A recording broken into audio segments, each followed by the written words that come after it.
Hello, it's I think August the 20th of 23, and after we got that F Cub offloaded and set into place there in storage in the storage yard, come back to the John Deere D here. We're gonna still try to free up this engine, of which we've been working on it. But meanwhile, we're just gonna walk around and do a little update on what we have done in the last few days from here and there. Like it's just been a half hour, an hour here and there, but making some progress. One of the things I've done is I've removed these extensions off the rear wheels, both sides, and we've got them over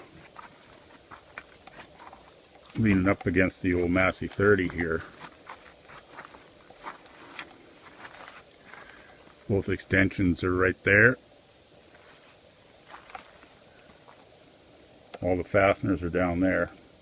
Had to cut a couple off, but for the most part I got all the nuts and bolts and the brackets there that connected those rims to the main wheels. Looking at the tractor from this angle with those extensions off, I think it gives it a natural, more natural stance. Looks quite a bit better. But getting closer in here, the main problem I have is the pistons.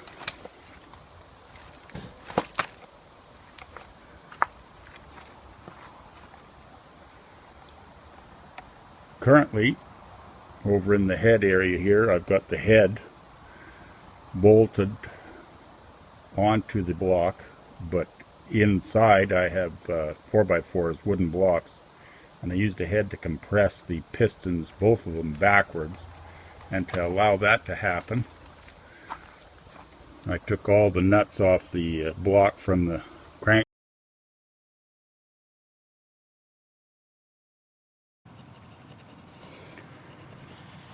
This is what it looks like from the frontal view now with the extensions off it. Gives it a nice, more compact stance. It doesn't look like some kind of a steamroller or whatever. But anyway, we're gonna, now that we got that done, we're moving back into the engine part of this thing, trying to free up these pistons. But what I've got is I've just been using water. I've wash gunned it and put hot water for a day or so into the between the, into the through the exhaust manifolds into the where the jugs are. Just a couple of those cycles and soaked it in basically water and wire wheeled the bores out, of course, before I did apply water to it. But now I've went ahead and I've got in the in between the head and the blocks, I cut out two 4x4s, and I got them sandwiched between the piston tops and the head to push them both backwards. I've taken off all these bolts between the block and the crankcase, and that allowed the pistons to travel back at least a 1/4 inch, 3/8 of an inch. So the pistons are free, but now I've got to take off, well, if we can actually see, yeah, there's the set of rod bolts there. Maybe I can get my flashlight on there. There's a little bit more light on it. I got two rods, connecting rods. Going to take the cap bolts off, and we'll end up pulling the block full forward, pull the block away from the crankcase with pistons in it.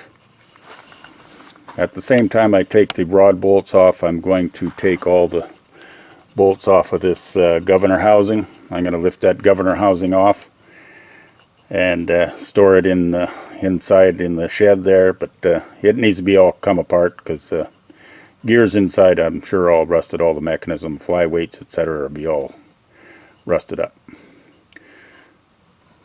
So we'll bring you back when we have that accomplished.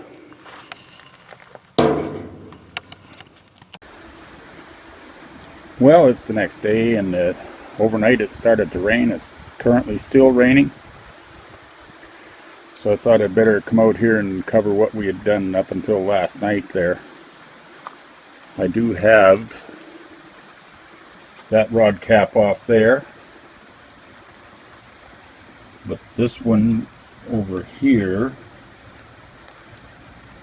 hard to see, but it's still on there and I can't get that very final bolt out.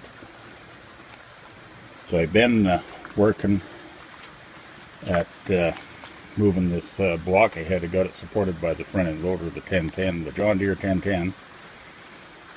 It's work in progress, but it's raining, and it's a good thing that it's raining because the whole of BC is on fire, so it's going to help put all those fires out. So that's I did get the governor housing off, and it is really rusty in there.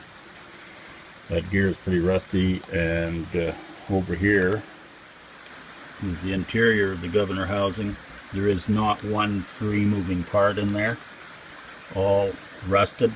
Gears are bad. We'll have to clean them up as best we can and hope for the best.